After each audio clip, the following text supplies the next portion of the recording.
कथा स्वामींवरील विश्वासाची. शांता नावाची एक बाई होती.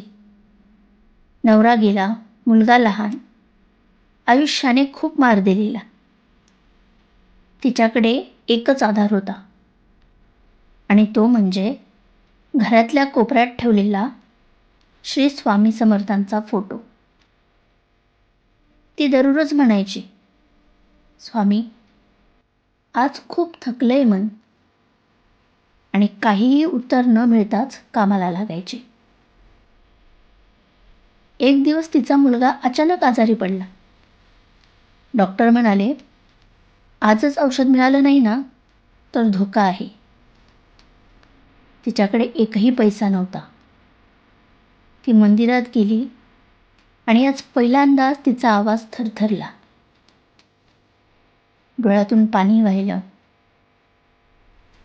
ती म्हणाली, स्वामी, आज जर तुम्ही काही केलं नाही ना तर माझा विश्वास तुटेल. तिने डोळे मिटले आणि कुणीतरी तिच्या खांद्यावर हात ठेवला. एक साधा म्हातारा उभा होता